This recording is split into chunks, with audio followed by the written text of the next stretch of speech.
Hello മക്കളെ, 3 മാർക്കിന്റെ ഒരു ക്വസ്റ്റ്യൻ ആയിട്ടാണ് സാറ് വന്നിട്ടുള്ളത്. ഇവിടെ നോക്കടാ, നമ്മുടെ സമ്മുമായിട്ട് ബന്ധപ്പെട്ട ഒരു ക്വസ്റ്റ്യൻ ആണ് കേട്ടോ. നോക്കിയേ, സമ്മ് ആദ്യത്തെ 5 ടേമിന്റെ സമ്മ് 65 ആണ്. ആദ്യത്തെ 9 ടേമിന്റെ സമ്മ് 189 ആണ്. അങ്ങനെയാണെങ്കിൽ നമ്മളോട് ഫസ്റ്റ് കണ്ടുപിടിക്കാൻ പറഞ്ഞത് തേർഡ് ടേം ആരാണെന്നാണ്. തേർഡ് ടേം എന്ന് പറയുന്നത് നിങ്ങൾ നോക്കിയടാ, തേർഡ് ടേം എന്ന് പറയുന്നത് 5ന്റെ നടുവല്ലേ, മിഡിൽ ടേം അല്ലേ.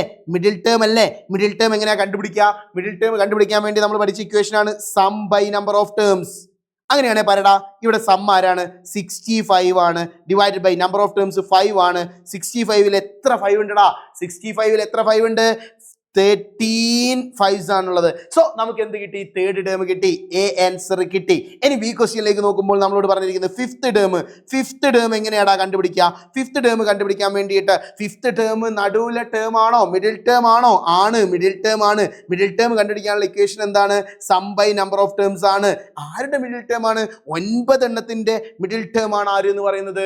5 എന്ന് പറയുന്നത്. അങ്ങനെയാണെങ്കിൽ നോക്കിയേതാ, സം ആരാണ്? 189 ഡിവൈഡഡ് ബൈ 9. 189ൽ 21 നയൻസ് ഉണ്ട്. അപ്പൊ നമുക്ക് എന്ത് കിട്ടി? ഫിഫ്ത്ത് ടേമും കിട്ടി. എന്ത് ടേമും കിട്ടി? ഫിഫ്ത്ത് ടേമും കിട്ടി. ഇനി നമ്മളോട് ചോദിച്ചിരുന്നത് കോമൺ ഡിഫറൻസ് കണ്ടുപിടിക്കാനാ. എടാ, തേർഡ് ടേം എത്രയാണ്? 13 ആണ്. ഫിഫ്ത്ത് ടേം എത്രയാണ്? 21 ആണ്. ബാപ്പച്ചി പണ്ട് പറഞ്ഞത് ഓർമ്മല്ലേ? കേരള കോണി d is equal to first വലത്തെ സൈഡിൽ കുറയ്ക്കുക. 21 മൈനസ് 13 ഡിവൈഡഡ് ബൈ 5 മൈനസ് 3.